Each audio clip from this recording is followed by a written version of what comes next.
तो मूवी के स्टार्ट होते ही हमें बताया जाता है कि आज से तकरीबन 5 साल पहले गॉडजिला और कोंग की बहुत बड़ी फाइट हुई थी, जहां पर गॉडजिला कोंग को हराने के बाद समंदर की गहराइयों में चला गया था और बस उसी दिन के बाद गॉडजिला का कुछ भी पता नहीं चल पाया, किसी ने नहीं देखा उसे। और उसके बाद हमें 5 साल बाद का सीन दिखाया जाता है। कोंग का साइज अब पहले से काफी बड़ा हो गया है। इसके बाद कोंग सोकर उठता है और पानी में काफी इंजॉय करता है। वहीं पर हम एक छोटी बच्ची को देखते हैं जो कोंग को काफी अच्छी लगती थी। वो दोनों काफी अच्छे फ्रेंड्स भी थे और कोंग उस बच्ची की कोई बात नहीं टालता था, उसकी सारी बातें मानता था। लेकिन ये बच्ची ना तो बोल सकती है और ना ही कुछ सुन सकती है। और यहाँ पर हम कोंग को बहुत ज्यादा अग्रेसिव पाते हैं। कोंग बहुत ज्यादा गुस्से में होता है और वो एक ट्री को खेड़ कर आसमान की तरफ फेंकता है, जिससे एनर्जी वॉल टूट जाती है। और यहाँ पर हम ये जान पाते हैं कि असल में कोंग को इस टाउन के नीचे रखा गया था ताकि गॉडजिला फिर से वहाँ पर ना आ जाए, क्योंकि ये दोनों टाइटन्स एक दूसरे को फील कर सकते हैं, तो कहीं ये दोबारा से न लड़ पड़े। अब क्योंकि कोंग पहले से काफी बड़ा हो गया था साइज में, इसीलिए डिसाइड किया जाता है कि उसे यहाँ से कहीं और शिफ्ट कर दिया जाएगा। इसके बाद हमें एक लड़का दिखाया जाता है जो कि एक कंपनी के लिए काम करता था और वो बेसिकली एक हैकर भी था। और जिस कंपनी में वो काम करता था वो काफी मॉडर्न चीजें बनाया करती थी, लाइक मशीन्स, रोबोट्स एक्सेट्रा। लेकिन उस हैकर को अपनी कंपनी पर थोड़ा बहुत डाउट होता है कि कंपनी कोई ऐसी चीज बना रही है जो नहीं बनानी चाहिए। इसीलिए वो कंपनी का सारा डाटा हैक कर लेता है, जिससे उसे पता चलता है कि ये कंपनी किसी काफी बड़े ऑब्जेक्ट को हांगकांग शिफ्ट कर रही है।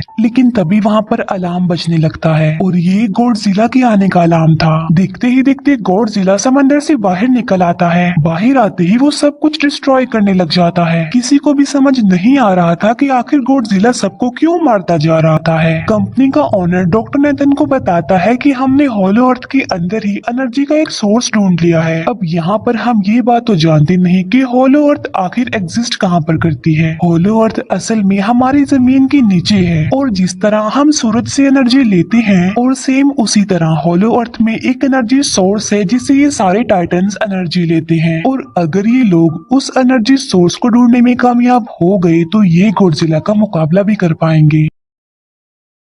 डॉक्टर नेथन उनसे पूछता है कि आखिर हम उस होलो अर्थ तक जाएंगे कैसे, क्योंकि अब से कुछ साल पहले मेरे भाई ने भी वहां पर जाने की कोशिश की थी लेकिन वो नहीं जा पाया और मर गया। यहाँ पर हम ये बात भी जान पाते हैं कि होलो अर्थ में ग्रेविटी नहीं होती, इसीलिए वहाँ पर हर चीज हवा में उड़ने लगती है। जिस पर कंपनी का ओनर डॉक्टर नेथन को कहता है कि आपको इस बारे में फिक्र करने की कोई जरूरत नहीं है, क्योंकि हमारी कंपनी ने एक एंटी ग्रेविटी कार बनाई है जिसकी मदद से हम वहाँ यानी होलो अर्थ पर जाएंगे। कंपनी का ओनर ये भी बताता है कि हर टाइटन्स में एक एबिलिटी होती है जिसकी मदद से हर टाइटन्स अपने घर को ढूंढ सकता है, इसीलिए हमें एक कोंग की हेल्प लेनी चाहिए। इसके बाद डॉक्टर नेथन अपनी एक फ्रेंड जो कि डॉक्टर भी थी उससे मिलते हैं और ये फीमेल डॉक्टर कोंग की देखभाल भी करती थी। डॉक्टर नेथन उस फीमेल डॉक्टर को समझाने की कोशिश करते हैं कि हमें कोंग को उसके घर पर भेजना चाहिए और उसका घर होलो अर्थ है, क्योंकि हम उसे ज्यादा टाइम के लिए यहाँ पर नहीं रख सकते और अगर वो यहाँ से बाहर निकला भी तो गॉडजिला उस पर अटैक कर देगा। इसीलिए कोंग सिर्फ होलो अर्थ में ही सेफ रह सकता है। अब थोड़ी बहस के बाद फाइनली वो फीमेल डॉक्टर भी इस बात के लिए एग्री हो जाती है, क्योंकि इसके अलावा उनके पास और कोई ऑप्शन जो नहीं था। फिर ये लोग अपनी पूरी आर्मी के साथ कोंग को होलो अर्थ की तरफ ले जाने लगते हैं। कोंग को ये लोग चेन से बांधकर ले जा रहे थे। कोंग की फ्रेंड यानी वो छोटी बच्ची कोंग से इशारों में बातें करती है। बच्ची बताती है कि कोंग को गुस्सा आ रहा है क्योंकि उसे जंजीरों से बांधा हुआ है। आर्मी का लीडर उस फीमेल डॉक्टर को कहता है कि हम गॉडजिला के रास्ते से नहीं गुजरेंगे और हम किसी दूसरे रास्ते से ही जाएंगे ताकि गॉडजिला को पता न चल पाए। जिस पर वो फीमेल डॉक्टर कहती है कि जी हाँ बिल्कुल हमें ऐसा ही करना चाहिए, क्योंकि गॉडजिला और कोंग की काफी पुरानी दुश्मनी है, क्योंकि वो दोनों ही खुद को मॉन्स्टर्स का किंग समझते हैं और अगर वो दोनों एक दूसरे के सामने आ जाते हैं तो तबाही मचा देंगे। फिर हम मेडिसन को देखते हैं जो कि अपनी फ्रेंड को लेकर उस हैकर से मिलने जाती है। यहाँ पर वो हैकर उन लोगों को बताता है कि असल में कंपनी एक काफी बड़ी चीज बना रही है और उस चीज को बनाकर हांगकांग शिफ्ट कर दिया जाएगा। लेकिन गॉडजिला को ये बात पसंद नहीं आई, इसीलिए उसने उस कंपनी पर अटैक करके उसे डिस्ट्रॉय कर दिया। फिर हम देखते हैं कि कोंग वाली शिप में अलार्म बजने लगा है। वो बच्ची फीमेल डॉक्टर को बता रही होती है कि गॉडजिला आ रहा है। डॉक्टर नेथन कहता है कि अब क्योंकि गॉडजिला बाहर आ रहा है तो हमें कोंग को भी आजाद कर देना चाहिए, यानी उसकी चेन्स खोल देनी चाहिए ताकि वो गॉडजिला का मुकाबला करके हम सबको बचा ले। और अब फाइनली गॉडजिला बाहर आ जाता है, जो एक शिप को डिस्ट्रॉय करते हुए आगे बढ़ रहा था उन लोगों की तरफ। जब कोंग को पता चलता है कि गॉडजिला आ रहा है तो वो जोर से चिल्लाने लगता है, लेकिन उसे तो चेन से बांधा गया था। फिर ये लोग गॉडजिला पर रॉकेट और मिसाइल से अटैक करते हैं, जिसका गॉडजिला पर जरा भी असर नहीं होता। जो उन लोगों की प्लेन्स होते हैं गॉडजिला उन्हें भी डिस्ट्रॉय कर देता है। और अब गॉडजिला कोंग वाली शिप की तरफ बढ़ रहा था। गॉडजिला उन लोगों के सारे शिप्स को डिस्ट्रॉय कर देता है और यहाँ पर गॉडजिला उनके शिप को पलट देता है, जिससे कोंग और बाकी लोग समंदर में डूबने लगते हैं। फिर वो लोग कोंग की चेन्स को खोल देते हैं ताकि कोंग गॉडजिला का मुकाबला करके उन सबको बचाए। फिर गॉडजिला और कोंग की ग्रेट फॉर होती है, जिससे कोंग गॉडजिला को समंदर में काफी नीचे फेंक देता है। फिर वो पलटी हुई शिप को सीधा करता है ताकि सब लोगों की जान बच सकेंगे, जिस पर डॉक्टर नेथन कहते हैं कि हम कोंग को उड़ा कर लेकर जाएंगे।